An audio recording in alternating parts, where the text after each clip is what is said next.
your sense of the word. I'm not an emotional impression. Is that your impression? No, no. Mike Wallace, Айн Рэнд, 225-1. I've practiced it all my life.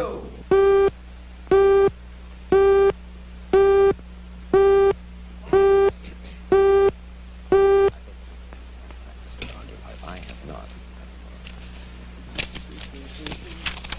I'm curious.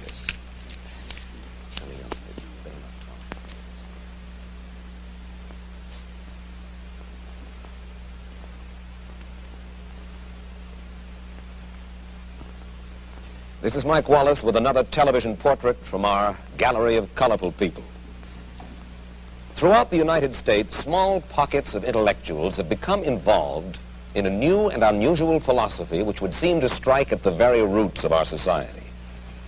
The fountainhead of this philosophy is a novelist, Айн Рэнд, whose two major works, The Fountainhead and Atlas Shrugged, have been bestsellers. We'll try to find out more about her revolutionary creed and about Miss Рэнд herself in just a moment.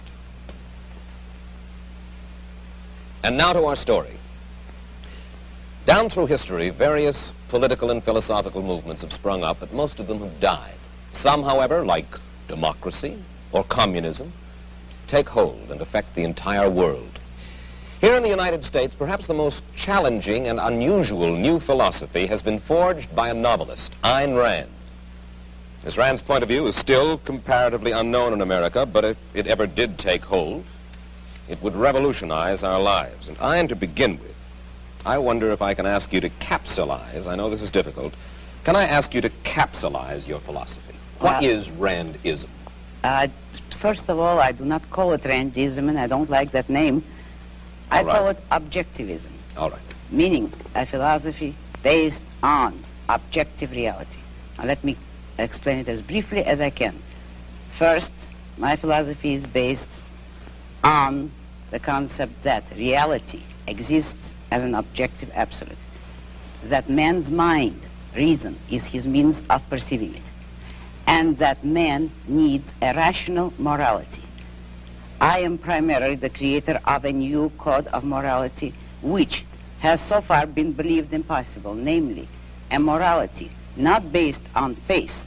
On faith? Not on faith, not on arbitrary whim, not on emotion, not on arbitrary edict, mystical or social, but on reason, a morality which can be proved by means of logic, which can be demonstrated to be true and necessary. All right, all right. Now, may I define what my morality is? All right. Because this is merely an introduction.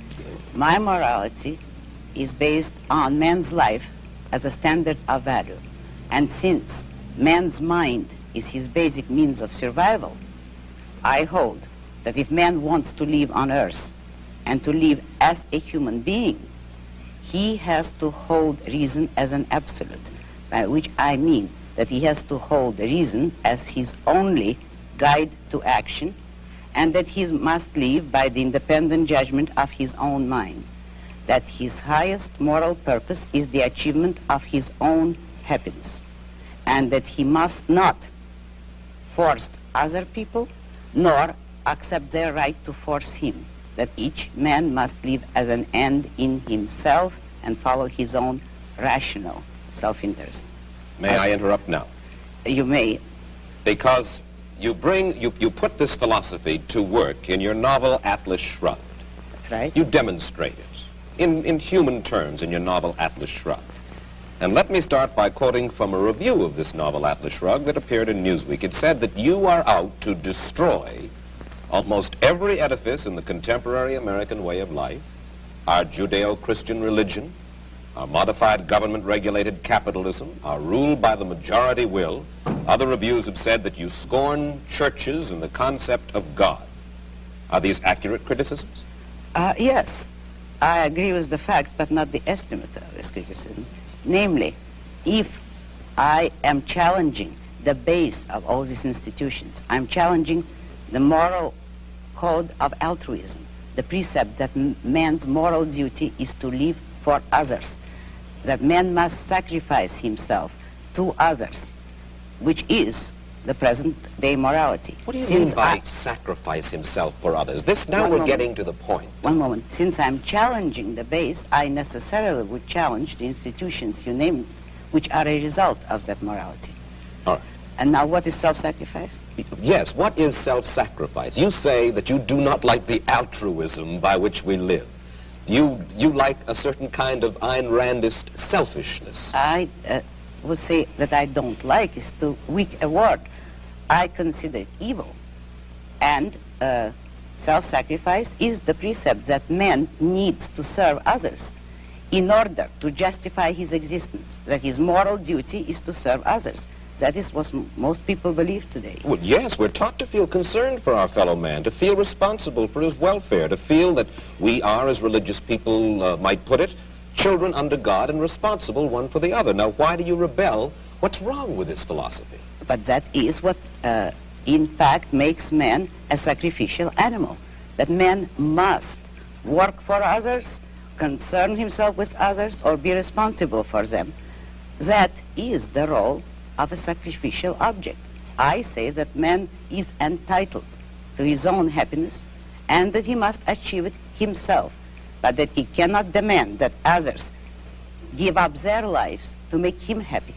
And nor should he wish to sacrifice himself for the happiness of others. I hold that man should have self-esteem.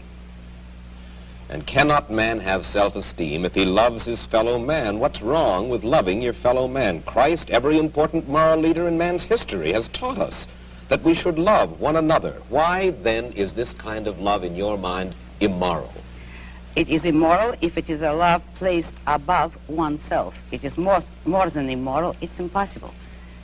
Because when you are asked to love everybody indiscriminately, that is, to love people without any standard, to love them regardless of the fact of whether they have any value or virtue, you are asked to love nobody. But in a sense, in your book, you talk about love as if it were a business deal of some kind.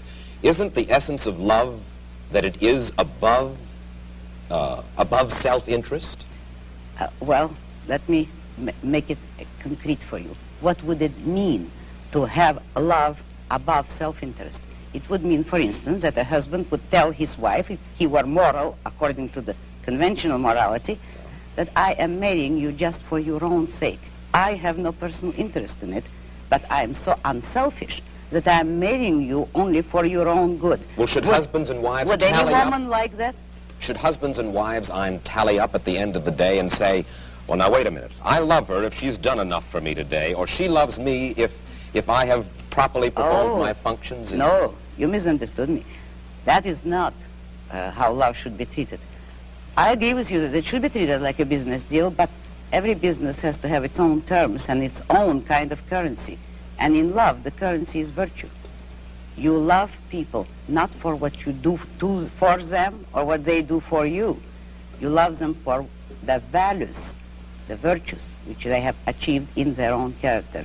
You don't love causelessly. You don't love everybody indiscriminately. You love only those who deserve it. And then if a man is weak or a woman is weak, then he is beyond love? He certainly does not deserve it. He certainly is beyond. He can always correct it. Man has free will. If a man wants love, he should correct his weaknesses or his flaws, and he may deserve it. But he cannot expect the unearned, neither in love nor in money, neither in matter nor spirit. You have lived in our world, and you recognize the fallibility of human beings. There are very few of us, then, in this world, by your standards, who are worthy of love. Unfortunately, yes, very few. But it is open to everybody to make themselves worthy of it, and that is all that my morality offers them. If they will a way to make themselves worthy of love, although that's not the primary motive. Let's move ahead.